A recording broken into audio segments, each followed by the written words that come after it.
Hi, I'm Paul Darley, and thanks for tuning into our November issue of Inside Darley. You know, we're all learning a lot differently these days rather than just from reading books and all. And I think probably the most popular way that people are learning is through podcasts. And if you're not currently doing that, I would encourage you to get out your smartphone and look. You can download an app from Apple Podcast, Google Podcast, Spotify, Audible, iTunes. It doesn't matter. There's all sorts of apps available for you to download. And I'll tell you, one of our favorite app is called The Leadership Podcast. And in fact, Darley is the exclusive sponsor for this podcast, and it's had a great following from our military customers and first responder customers. In fact, it's had interviews with General Stanley McChrystal and Admiral McMullen and all sorts of other incredible leaders. And it's one of the top 2% of all podcasts that are out there.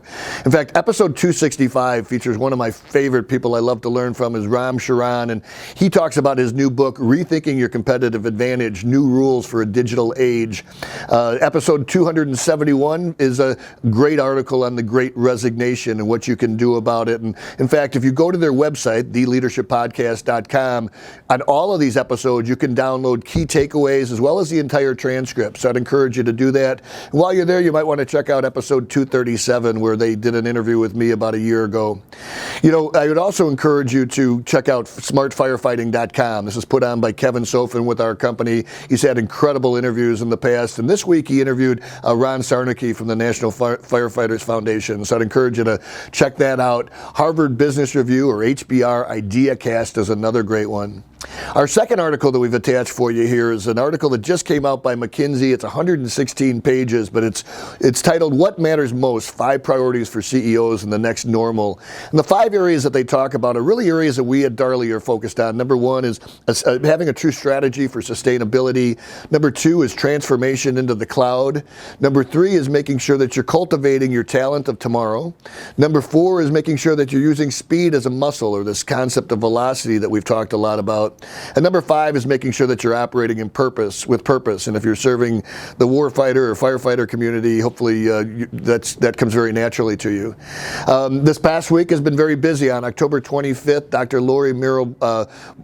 Lori Moore Miro was sworn in as the new U.S. Fire Administrator. So congratulations to her. We know she'll do a great job. On October 26th, the Darley Family Foundation donated an entire truckload of water, our safe water boxes, about 5,000 gallons, or over 5,000 gallons, to Dixmoor, Illinois, which is a community here in the southern part of Chicago that's been without drinking water for 10 days. And October 28th, Leadership Legends is another podcast or interview by Jill Belconis, who's a close friend of ours, and we work very closely with her. But she conducted an 8-minute interview with me relative to lessons from the pandemic. So if you stick around here at the end of this, you'll be able to hear that interview. So thanks for tuning into this issue of Inside Darley. If there's anything we can be doing to support you, we hope you'll reach out to us.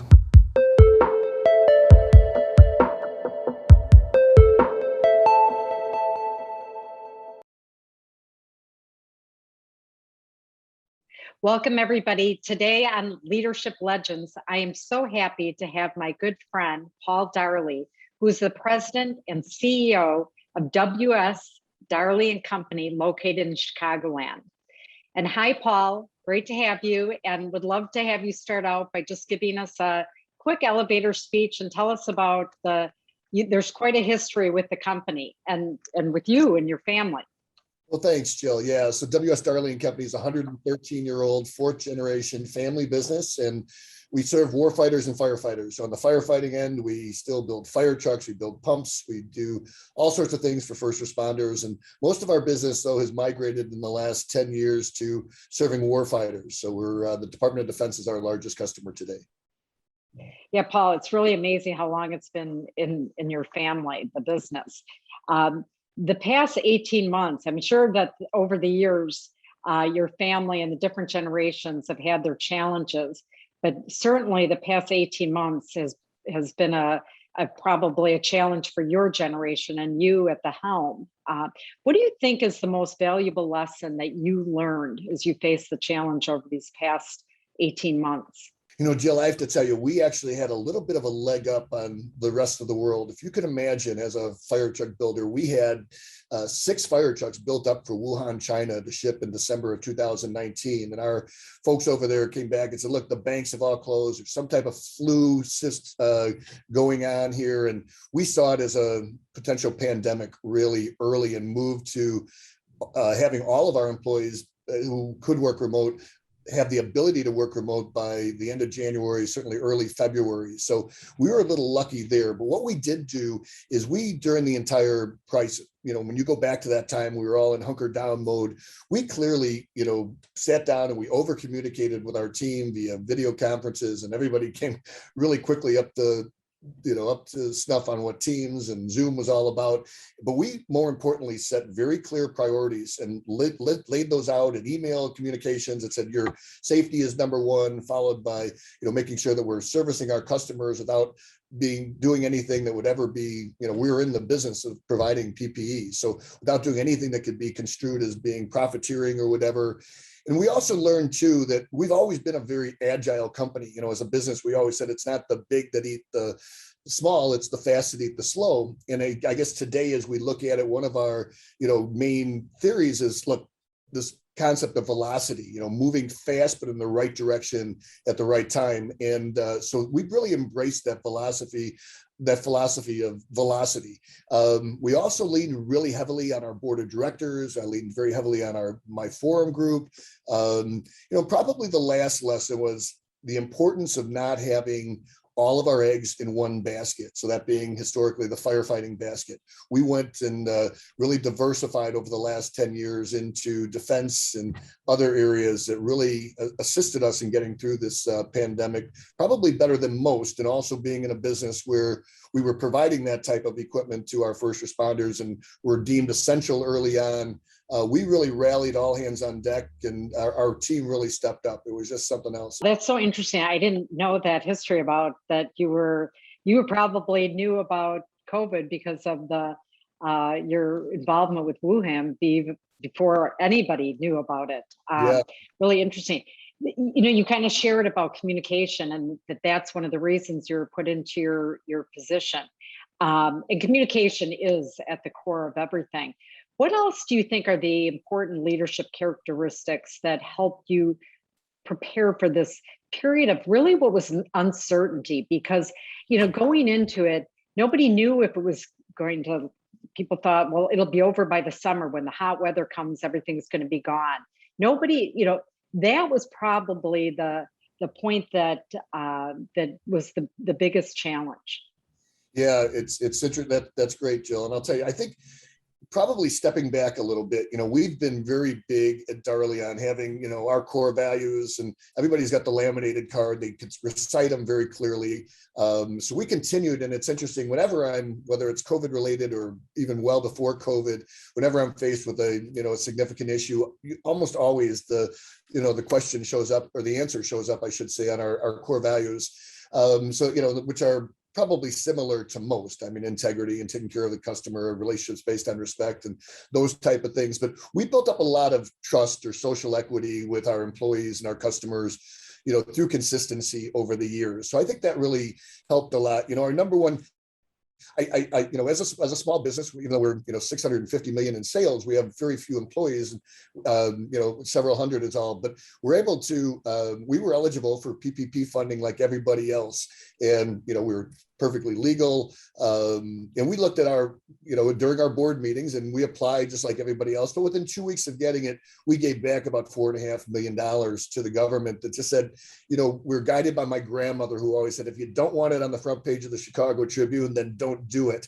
And ironically, both of our competitors, or two of our main competitors, were on the front page of the Washington Post, if you can imagine, for accepting that PPP funding. So I think, and probably the last thing, I think, just, as we get to our age, I recently had this conversation with somebody, we get a lot of wisdom, right? Just from individual experiences over the years. Somebody was saying to me, in our mid 50s, it's really hard to BS us. We've got pretty good detectors out there, and we've been exposed to a lot of situations. We're not where we're losing our memory too much or whatever. So we're still in this peak performance period. So I think probably that combination as well was beneficial to us. And then of course, leaning on, as I mentioned earlier, leaning on those who had wisdom.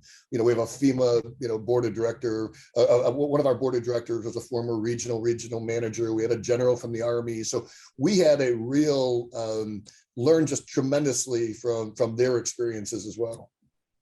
Paul, you know what? I love that you actually talk about living your core values. I mean, because there's so many companies out there that say, yeah, we have core values, and they point to the wall where it's posted, but you actually live by them and you go back to them. And so thanks for sharing that, because that's absolutely. We hold all of our employees very accountable for them. I mean, whenever we separations, it's usually a violation of those. And being a defense contractor, for instance, we can't have we have a zero tolerance for any type of inappropriate behavior, right? So we're, as an example, but yeah, we do truly live them. Thanks, Jill.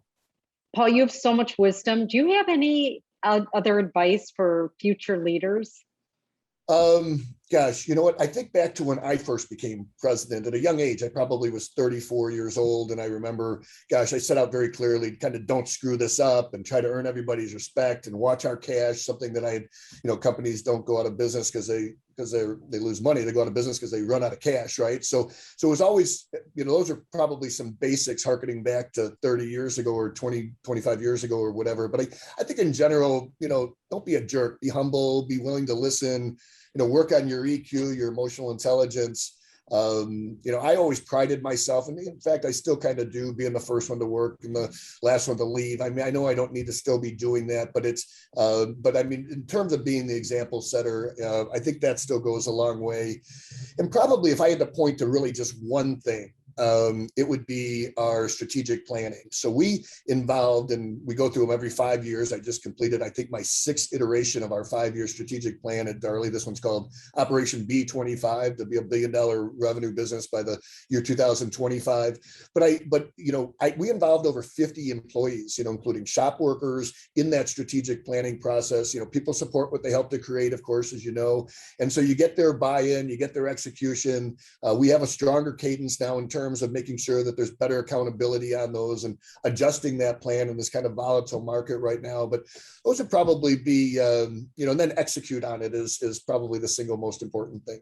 This is wonderful. So much valuable information. Thank you so much for being with us today and sharing all of this with us. You truly are a legend. Oh, gets out. Okay, but I appreciate it, Jill. Thanks for having me.